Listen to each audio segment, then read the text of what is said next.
Chapter 8. Energy and Courage. To the willing heart nothing is impossible. Jacques Coeur. Den Muthigen gehört die Welt. German proverb. In every work that he began, he did it with all his heart, and prospered. 2. Kren. XXXI. 21. There is a famous speech recorded of an old Norseman, thoroughly characteristic of the Teuton. "I believe neither in idols nor demons," said he, "I put my sole trust in my own strength of body and soul." The ancient crest of a pickaxe with the motto of either "I will find a way or make one," was an expression of the same sturdy independence which to this day distinguishes the descendants of the Northmen. Indeed, nothing could be more characteristic of the Scandinavian mythology than that it had a god with a hammer. A man's character is seen in small matters, and from even so slight a test as the mode in which a man wields a hammer, his energy may in some measure be inferred. Thus an eminent Frenchman hit off in a single phrase the characteristic quality of the inhabitants of a particular district, in which a friend of his proposed to settle and buy land. "Beware," said he, "of making a purchase there. I know the men of that department. The pupils who come from it to our veterinary school at Paris do nor strike hard upon the anvil. They want energy, and you will not get a satisfactory return on any capital you may invest there." A fine and just appreciation of character, indicating the thoughtful observer, and strikingly illustrative of the fact that it is the energy of the individual men that gives strength to a state, and confers a value even upon the very soil which they cultivate. As the French proverb has it, tant vaut l'homme, tant vaut sa terre. The cultivation of this quality is of the greatest importance. Resolute determination in the pursuit of worthy objects being the foundation of all true greatness of character. Energy enables a man to force his way through irksome drudgery and dry details, and carries him onward and upward in every station in life. It accomplishes more than genius, with not one half the disappointment and peril. It is not eminent talent that is required to ensure success in any pursuit, so much as purpose, not merely the power to achieve, but the will to labor energetically and perseveringly. Hence energy of will may be defined to be the very central power of character in a man. In a word, it is the man himself. It gives impulse to his every action, and soul to every effort. True hope is based on it, and it is hope that gives a real perfume to life. There is a fine heraldic motto on a broken helmet in Battle Abbey, "A l'espoir est ma force," which might be the motto of every man's life. "Woe unto him that is faint-hearted," says the son of Sirach. There is, indeed, no blessing equal to the possession of a stout heart. Even if a man fail in his efforts, it will be a satisfaction to him to enjoy the consciousness of having done his best. In humble life nothing can be more cheering and beautiful than to see a man combating suffering by patience, triumphing in his integrity, and who, when his feet are bleeding and his limbs failing him, still walks upon his courage. Mere wishes and desires but engender a sort of green sickness in young minds, unless they are promptly embodied in act and deed. It will not avail merely to wait as so many do, until Blucher comes up, but they must struggle on and persevere in the meantime, as Wellington did. The good purpose once formed must be carried out with alacrity and without swerving. In most conditions of life, drudgery and toil are to be cheerfully endured as the best and most wholesome discipline. "In life," said Ary Scheffer, "nothing bears fruit except by labor of mind or body. To strive and still strive, such is life. And in this respect mine is fulfilled. But I dare to say, with just pride, that nothing has ever shaken my courage. With a strong soul, and a noble aim, one can do what one wills, morally speaking."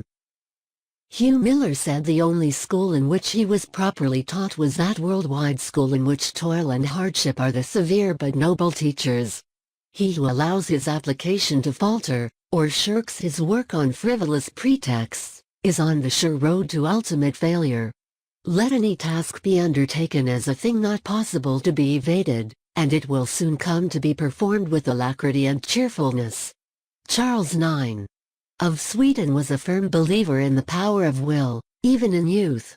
Laying his hand on the head of his youngest son when engaged on a difficult task, he exclaimed, "He shall do it! He shall do it!" The habit of application becomes easy in time, like every other habit. Thus persons with comparatively moderate powers will accomplish much, if they apply themselves wholly and indefatigably to one thing at a time. Fowell Buxton placed his confidence in ordinary means and extraordinary application, realizing the scriptural injunction, "Whatsoever thy hand findeth to do, do it with all thy might." And he attributed his own success in life to his practice of being a whole man to one thing at a time. Nothing that is of real worth can be achieved without courageous working. Man owes his growth chiefly to that active striving of the will, that encounter with difficulty, which we call effort. And it is astonishing to find how often results apparently impracticable are thus made possible. An intense anticipation itself transforms possibility into reality, our desires being often but the precursors of the things which we are capable of performing. On the contrary, the timid and hesitating find everything impossible, chiefly because it seems so. It is related of a young French officer, that he used to walk about his apartment exclaiming, "I will be Marshal of France and a great general." His ardent desire was the presentiment of his success. For the young officer did become a distinguished commander, and he died a Marshal of France. Mr. Walker, author of the original, had so great a faith in the power of will, that he says on one occasion he determined to be well, and he was so. This may answer once. But, though safer to follow than many prescriptions, it will not always succeed. The power of mind over body is no doubt great, but it may be strained until the physical power breaks down altogether. It is related of Mully Maluck, the Moorish leader, that, when lying ill, almost worn out by an incurable disease, a battle took place between his troops and the Portuguese. When, starting from his litter at the great crisis of the fight, he rallied his army, led them to victory, and instantly afterwards sank exhausted and expired. It is will, force of purpose, that enables a man to do or be whatever he sets his mind on being or doing. A holy man was accustomed to say, "Whatever you wish, that you are," for such is the force of our will, joined to the divine, that whatever we wish to be, seriously, and with a true intention, that we become. No one ardently wishes to be submissive, patient, modest, or liberal, who does not become what he wishes. The story is told of a working carpenter, who was observed one day planing a magistrate's bench which he was repairing, with more than usual carefulness. And when asked the reason, he replied, "Because I wish to make it easy against the time when I come to sit upon it myself." And singularly enough, the man actually lived to sit upon that very bench as a magistrate. Whatever theoretical conclusions logicians may have formed as to the freedom of the will, each individual feels that practically he is free to choose between good and evil, that he is not as a mere straw thrown upon the water to mark the direction of the current, but that he has within him the power of a strong swimmer, and is capable of striking out for himself, of buffeting with the waves, and directing to a great extent his own independent course. There is no absolute constraint upon our volitions, and we feel and know that we are not bound, as by a spell, with reference to our actions. It would paralyze all desire of excellence were we to think otherwise. The entire business and conduct of life, with its domestic rules, its social arrangements, and its public institutions, proceed upon the practical conviction that the will is free. Without this where would be responsibility? And what the advantage of teaching, advising, preaching, reproof, and correction? What were the use of laws, were it not the universal belief, as it is the universal fact, that men obey them or not, very much as they individually determine? In every moment of our life, conscience is proclaiming that our will is free. It is the only thing that is wholly ours, and it rests solely with ourselves individually, whether we give it the right or the wrong direction. Our habits or our temptations are not our masters, but we have them.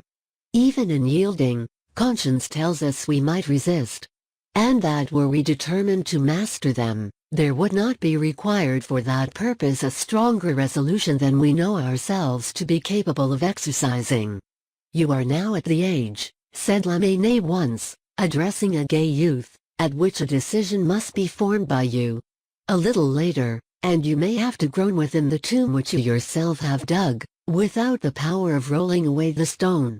That which the easiest becomes a habit in us is the will.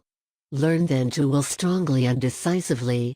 Thus fix your floating life, and leave it no longer to be carried hither and thither, like a withered leaf, by every wind that blows.